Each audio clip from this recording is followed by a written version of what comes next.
الشیطان الرجیم وما ارسلنا من رسول الا لیطاع باذن اللہ ولو انهم اذ ظلموا انفسهم جاءوك فاستغفروا الله واستغفر لهم الرسول لوجدوا الله توابا رحیما وما ارسلنا من رسول اور نہیں بھیجا ہم نے من رسول کوئی رسول. یہ من جو ہے اس کو تاکید کے لیے لایا جاتا ہے اور بعض جو ہے اہل لغت سے من زائدہ بھی کہتے ہیں. تو نہیں ہم نے بھیجا من رسول کوئی رسول الا مگر اس لیے لیطاع تاکہ اس کی اطاعت کی جائے، اس کی پیروی کی جائے، باذن اللہ اللہ کے حکم سے، اللہ کے حکم کے ساتھ اس کی پیروی کی جائے. ولو انہم اور کاش کہ بے شک وہ اس ظلم و جب وہ ظلم کرتے ہیں انفسہم اپنی جانوں پر، جاؤ کا تو وہ آتے ہیں آپ کے پاس، فاستغفر اللہ پس وہ اللہ سے بخشش طلب کرتے ہیں، واستغفر لهم الرسول اور ان کے لیے اللہ کے رسول بھی اللہ تعالیٰ سے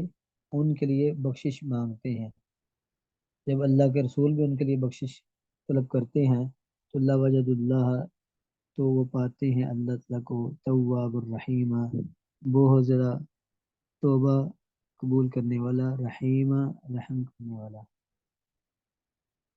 تو یہاں سب سے پہلے تو رسول بھیجنے کا مقصد بیان کیا گیا ہے کہ رسول بھیجنے کا مقصد اطاعت ہے. رسول بھیجنے کا مقصد یہ نہیں ہے کہ اس رسول کا حسن جوانی، اس کا اخلاق اور اس کے تذکرے بس کیے جائیں اور اطاعت چھوڑ دی جائے. تو صحابہ کرام رضوان اللہ مجمعین نے یہی معنی مفہوم سمجھا کہ رسول کی بعثت کا اصل مقصد اس کی اطاعت کرنا ہوتا ہے، جسے آج پوری امت مسلمہ بھولے ہوئی ہے اور اس مقصد کو پسے پش ڈال دیا انہوں نے. تو اللہ تعالیٰ نے فرمایا یوم یعض الظالم علی یدیہ یقول یا لیتنی اتخذت مع الرسول سبیلا، قیامت کا دن ہوگا ظالم آدمی اپنے ہاتھوں کو کاٹے گا تو منہ میں ڈالے گا، دانتوں کے نیچے پیسے گا اسے اور کہے گا یا لیتنی اتخذت مع الرسول سبیلا، کہے کاش میں نے رسول کا راستہ اپنایا ہوتا. رسول کا راستے سے مراد رسول کی پیروی کی ہوتی، رسول کے راستے کو اپنایا تھا. تو یہ مراد ہے کہ وما ارسلنا من رسول نہیں ہم نے بھیجا کہ رسول الا مگر لیطاع باذن اللہ تاکہ اس کی اطاعت کی جائے باذن اللہ اللہ کے حکم سے. تو ایک تو یہ کہ نبی علیہ السلام کی اس آیت سے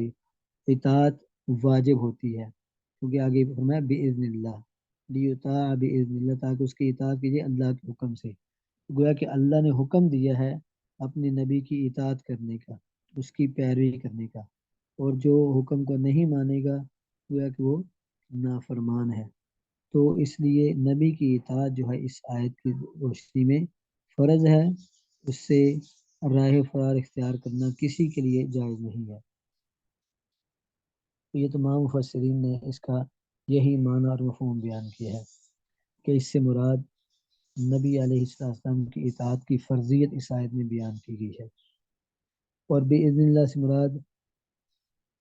اللہ کے اذن سے، اللہ کے حکم سے اس کی اطاعت کی، اللہ کا حکم سمجھ کر اس کی اطاعت کی جائے. تو دوسرا ایک تو یہ معنی یہ ہوا کہ اللہ نے حکم دیا ہے اس لیے نبی کی اطاعت کی جائے. اور دوسرا اس کا معنی مفہوم جو مفسرین نے بعد میں بیان کیا ہے وہ یہ ہے کہ باذن اللہ یعنی اللہ کے اذن سے جہاں تک اللہ تمہیں توفیق دیتا ہے تمہارے لیے نبی کی اطاعت ضروری ہے. جہاں تک جتنی وسعت تم سے ہے، جہاں تک تمہیں اللہ توفیق دیتا ہے تم اپنے رسول اللہ صلی اللہ علیہ وسلم کی اطاعت اور فرمانبرداری کرو. تو یہ ہے اس کا معنی مفہوم. دوسرا اس آیت کا دوسرا حصہ ہے ولو اور کاش انہم بے شک وہ اذ ظلموا انفسہم جب وہ ظلم کرتے ہیں اپنی جانوں پر، جاؤ کا کہ آتے ہیں آپ کے پاس، تو آتے ہیں آپ کے پاس تاکہ آپ جو ہے ان کی ان کے لیے بخشش طلب کریں، تو آپ ان کے لیے بخشش طلب کریں، تو یہ اس غرض سے آپ کے پاس آتے ہیں۔ تو فرمایا کہ ولو اور کاش، یا لو کا معنی بعض جو ہے اس کا معنی لو اگر شرطیہ کا معنی ہو تو اس کا معنی ہوگا ایک اگر وہ یہ کام کریں تو ان کے لیے بہتر ہوگا۔ تو البتہ اگر وہ انہم بے شک وہ اس ظالم جب وہ ظلم کرتے ہیں انفسہم اپنی جانوں پر، جاؤ کا تو آپ کے پاس آتے ہیں، فاستغفر اللہ، پس وہ اللہ سے بخشش مانگتے ہیں، بخشش طلب کرتے ہیں، واستغفر اور بخشش طلب کرتا ہے ان کے لیے رسول بھی، اللہ کے رسول بھی ان کے لیے اللہ سے بخشش طلب کرتے ہیں۔ جب وہ اس طرح کریں گے تو اللہ وجد اللہ تو پائیں گے اللہ تعالیٰ کو توابا بہت زیادہ توبہ قبول کرنے والا، اور اسی طرح رحیم بہت زیادہ رحم کرنے والا۔ تو اللہ تعالیٰ کو بہت رحم کرنے والا اور توبہ قبول کرنے والا پائیں گے۔ یہاں جو ہے اس کا معنی یہ ہے، یہ آیت جو ہے تمام مفسرین کے نزدیک یہ ہے کہ یہ رسول اللہ صلی اللہ علیہ وسلم کی زندگی کے ساتھ خاص ہے۔ جب تک رسول اللہ صلی اللہ علیہ وسلم زندہ تھے، اگر کسی سے غلطی کوئی گناہ ہوتا تو رسول اللہ صلی اللہ علیہ وسلم کے پاس آتا، تو وہ اللہ سے معافی مانگتا، اور اللہ کے رسول بھی اس کے لیے کہ اللہم اغفر لہ وتب علیہ، کہ اللہ اس کو بخش دے اور اس کی توبہ قبول کر لے، آپ یہ اللہ سے دعا کرتے تو اللہ تعالیٰ اس کو نبی علیہ السلام کی دعا کی وجہ سے اور اس کے توبہ استغفار کی صلی اللہ اسے بخش دیتے، معاف کر دیتے۔ تو یہ حکم جو ہے یہ رسول اللہ صلی اللہ علیہ وسلم کی زندگی کے ساتھ خاص ہے۔ البتہ جو بدعتی لوگ ہیں، اہل بدعت، وہ اس سے غلط مطلب ثابت کرتے ہیں کہ رسول اللہ صلی اللہ علیہ وسلم کی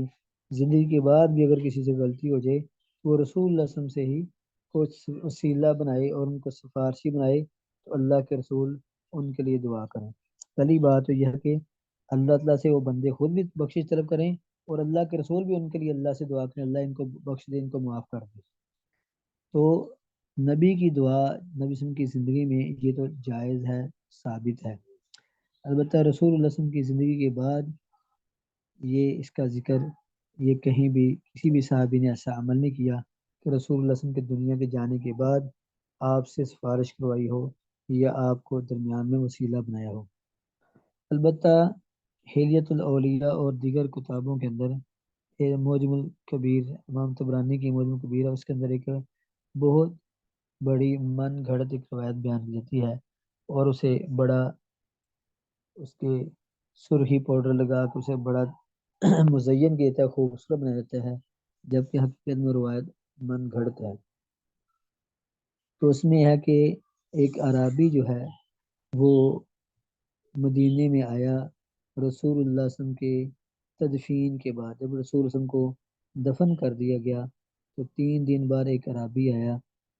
اور آ کر رسول اللہ صلی اللہ علیہ وسلم کی قبر سے چمٹ گیا، اور رسول اللہ صلی اللہ علیہ وسلم کی جو قبر کی مٹی تھی اپنے سر پر ڈالی، اور کہنے کہ اللہ کے رسول، ہم نے آپ نے جو فرمایا، ہم نے آپ کی باتیں سنی، قرآن کو سیکھا، قرآن پڑھا ہم نے، تو قرآن کے اندر ہم نے یہ پڑھا تھا جو اللہ نے اس قرآن کو آپ پر نازل کیا، اس میں یہ کہ ولو انہم اذ ظلموا انفسہم، یہی آیت پڑھی اس نے۔